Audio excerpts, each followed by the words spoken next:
बोलो, शुरू करें। बंगाल में आज जो ग्राम पंचायत के चुनाव हो रहे हैं उसमें हिंसा का तांडव हो रहा है। अभी तक 1 दर्जन से अधिक लोग मारे जा चुके हैं और बड़ी संख्या में लोग घायल हैं। ममता जी, आपने अपने बंगाल को कहां पहुंचा दिया?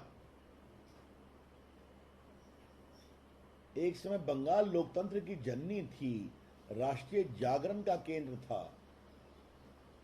सुभाष चंद्र बोस का बंगाल, गुरुदेव रविन्द्रनाथ टैगोर का बंगाल, ईश्वरचंद्र विद्यासागर का बंगाल। कोई चुनाव होगी तो लाश गिरना जरूरी है क्या? और ममता जी, मुझे आपसे एक सवाल पूछना है कि पहले बिहार सहित बाकी प्रदेशों में भी बहुत लाशें गिरती थी, अब तो चुनाव आयोग की सख्ती के कारण वो काफी कम हो गया। आपके यहां भी लोकसभा के चुनाव होते हैं तो चुनाव आयोग की सख्ती के कारण हिंसा थोड़ी कम होती है, लेकिन जब आपकी सरकार ग्राम पंचायत का चुनाव करवा रही है तो क्या हो रहा है और कितने लोग मारे जाएंगे, क्यों मारे जाएंगे?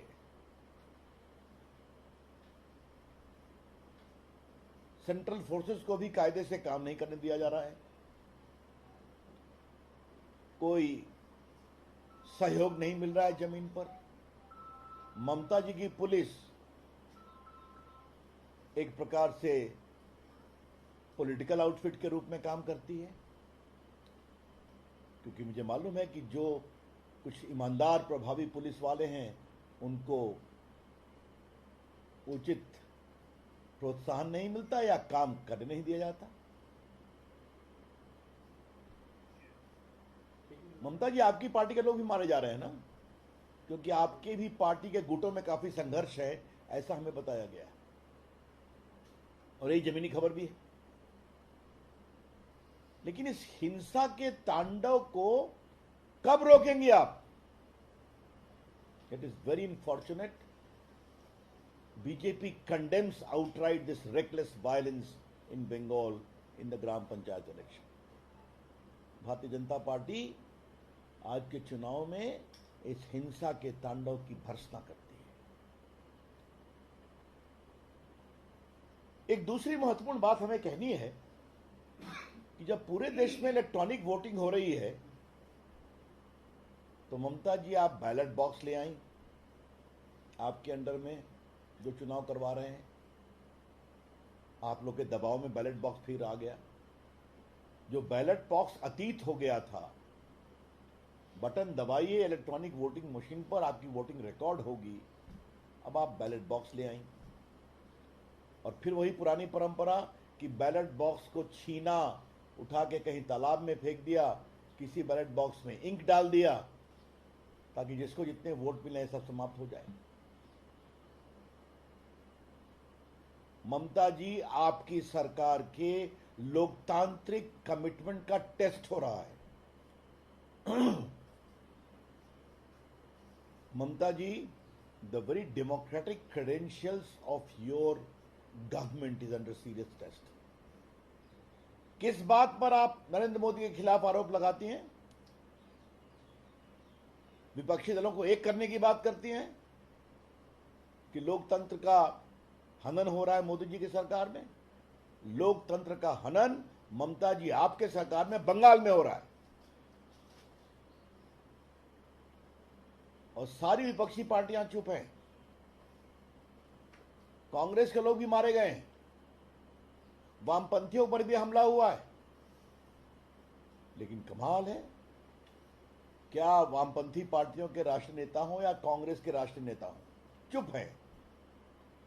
ये है आपके दोहरे चरित्र। This is your double standard. बेबुनियाद आधारहीन आरोप लगाना नरेंद्र मोदी की सरकार के खिलाफ और अपने अगुवाई में बंगाल में खुलेआम हिंसा का तांडव करना, यह बहुत दुर्भाग्यपूर्ण है। हम एक ही बात कहना चाहेंगे, ममता जी, बंगाल की जनता देख रही है और जब कोई प्रदेश का मुख्यमंत्री हिंसा का तांडव करता है या करवाता है तो इसका संदेश यही जाता है कि जनता इनकी विदाई जल्दी ही करने वाली है। और आपके इस आचरण के कारण लोकतंत्र तो बहुत शर्मसार हुआ ही है, बंगाल की गौरवशाली जनता को भी बहुत दुख लगा है और हमें पूरा विश्वास है कि उचित कार्रवाई होगी लोकतंत्र के हिसाब से अगले चुनाव में। लेकिन एक बात हम स्पष्ट अपील करना चाहेंगे कि काउंटिंग ठीक से होनी चाहिए और जिन लोगों ने चुनाव की प्रक्रिया को बाधित करने की कोशिश की है उनके खिलाफ सख्त से सख्त कार्रवाई की जाए। ये तो हम लोग खुद ही देखते हैं कि बहुत से उम्मीदवार तो सुरक्षा के घेरे में घर से भागे हुए हैं, वो प्रचार नहीं कर पा रहे। ये बहुत पीड़ादायक है, बहुत दुर्भाग्यपूर्ण है और इसकी हम भर्त्सना करते हैं। Thank you. क्या सवाल है? ममता ने कहा था कि लोकतंत्र 2024 में मोदी सरकार आई, लोकतंत्र खत्म हो गया, अब वही लोकतंत्र को गिरला जा रहा है। ये सवाल आप ममता जी से पूछिए, मैंने उठाया है ऑलरेडी। जिस लोकतंत्र के खतरे की आशंका वो प्रधानमंत्री को लेकर आरोप के बारे में बोलती हैं मोदी जी के खिलाफ, वो खुद उनकी सरकार में क्या हो रहा है बंगाल में दिखाई पड़ रहा है। लोकतंत्र का खतरा ऐसी सरकारों से है जो लोकतंत्र का नाम लेते हैं और लोकतंत्र की सारी प्रक्रियाओं को समाप्त करने की कोशिश करते हैं। Sir, but TMC also alleging that there are also, tampering of votes and also ballot boxes have been tampered by BJP also. They are putting up a lot of videos and also saying that the central forces are used by BJP in the elections. How do you react? This by itself is a very, very baseless comment, a comment of desperation. Our report suggests that the central forces are not being allowed to operate freely to ensure a free and fair elections. And that's the reason you are seeing it. And there's a lot of tussle inter se between the TMC party also.